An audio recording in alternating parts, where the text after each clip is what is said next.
Où est Jimmy, chérie? Demanda M. Anderson. Il est sorti sur les bords du cratère, répondit Madame Anderson. Il ne risque rien, Robert est avec lui. Alors, il est arrivé? Oui, il est à l'astroport, en train de subir les examens. Je suis impatient de le voir moi-même. Je n'en ai pas vu un seul pour de bon. En film, oui, mais ça ne compte pas, depuis que j'ai quitté la Terre il y a 15 ans. Et Jimmy n'en a jamais vu du tout, dit Madame Anderson. C'est parce qu'il est né sur la Lune et ne peut se rendre sur Terre. C'est bien pourquoi j'en fais venir un ici. Je crois que c'est le premier qu'il y ait jamais eu sur la Lune. Ça a coûté assez cher, fit Madame Anderson avec un petit soupir. L'entretien de Robert n'est pas bon marché non plus, répondit M. Anderson. Comme sa mère l'avait dit, Jimmy était sorti sur le cratère.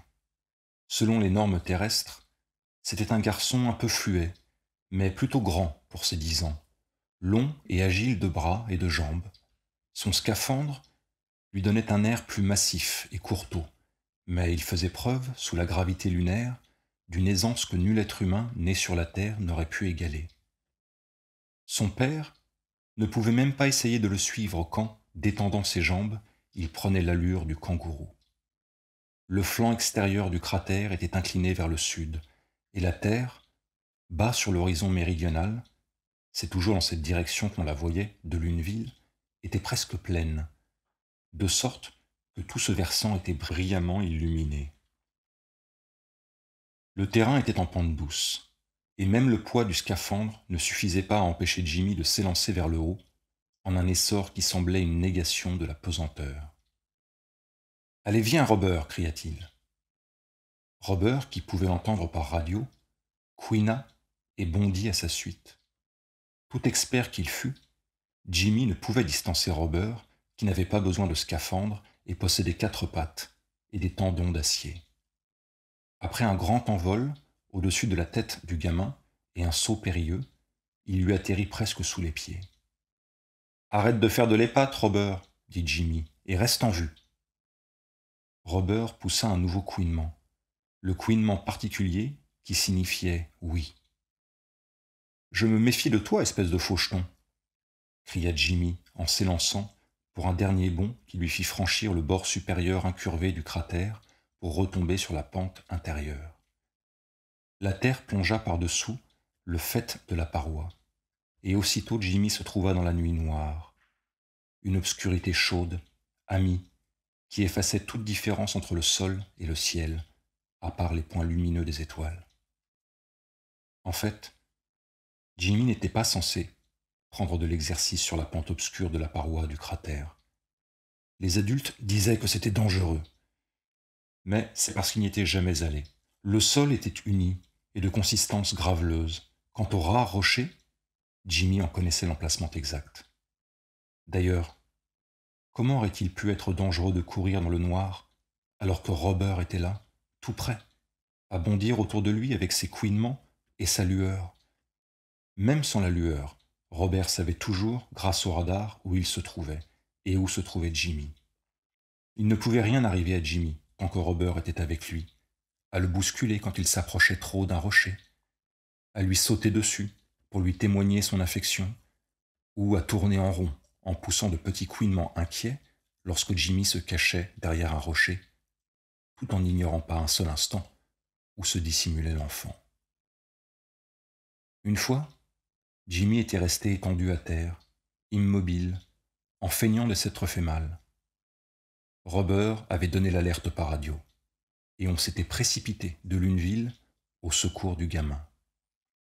Le père de Jimmy n'avait guère apprécié cette petite plaisanterie et le lui avait fait savoir sans ménagement. Jimmy n'avait jamais recommencé. C'est précisément au moment où il évoquait ce souvenir que Jimmy entendit la voix de son père sur sa longueur d'onde personnelle. « Jimmy, voudrais-tu rentrer? J'ai quelque chose à te dire. » Jimmy était à présent débarrassé de son scaphandre, et il s'était lavé. Il fallait toujours se laver quand on revenait de l'extérieur. Même Robert devait subir une aspersion, mais il adorait ça.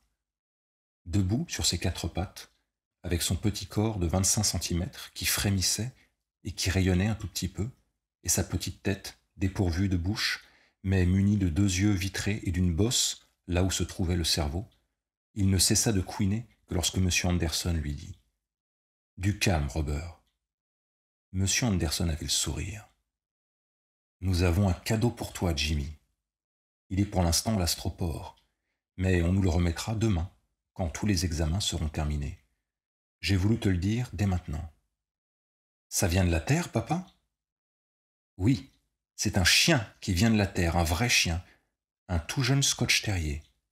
Le premier chien sur la Lune. Tu n'auras plus besoin de Robert. Nous ne pouvons les garder tous les deux, tu sais, et on donnera Robert à un autre enfant. » Il eut l'air d'attendre que Jimmy dise quelque chose, puis reprit. « Tu sais ce que c'est qu'un chien, Jimmy?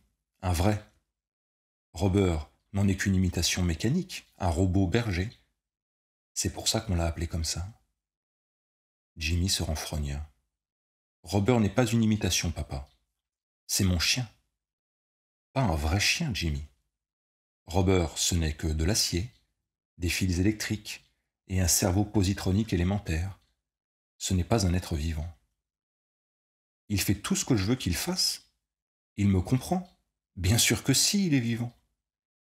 Non, fiston. Robert n'est qu'une machine. Il est simplement programmé pour agir comme il le fait. Un chien, lui, est vivant. Tu ne voudras plus de Robert une fois que tu auras le chien. Mais il lui faudra un scaphandre au chien, non?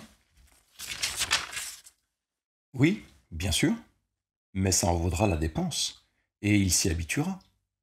Et il n'en aura pas besoin à l'intérieur de la ville. Tu verras la différence dès qu'il sera ici. Jimmy tourna les yeux vers Robert, qui s'était remis à couiner, de petits cris lents et bas, qui semblaient exprimer la peur. Jimmy lui tendit les bras. D'un bond, Robert y fut blotti. « Mais quelle sera la différence entre Robert et le chien ?» demanda Jimmy. « C'est difficile à expliquer, » répondit M. Anderson, « mais ce sera facile à voir. Le chien t'aimera pour de bon. Robert est simplement réglé pour agir comme s'il t'aimait. Mais papa, nous ne savons pas ce que le chien a dans la tête, ce qu'il ressent. Peut-être que lui aussi, il ne fait que jouer la comédie. » M. Anderson fronça les sourcils. « Jimmy, tu te rendras compte de la différence quand tu connaîtras l'amour d'un être vivant. » Jimmy serra Robert très fort dans ses bras. Il fronçait les sourcils, lui aussi, l'air d'être aux abois et de faire front. On voyait bien qu'il ne se laissait pas persuader.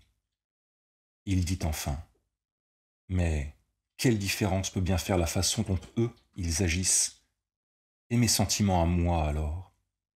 J'aime Robert, et c'est ça qui compte. » Et le petit chien robot, qui n'avait jamais été étreint aussi fort de toute son existence, se mit à couiner sur une note élevée, en succession rapide, des couinements de joie.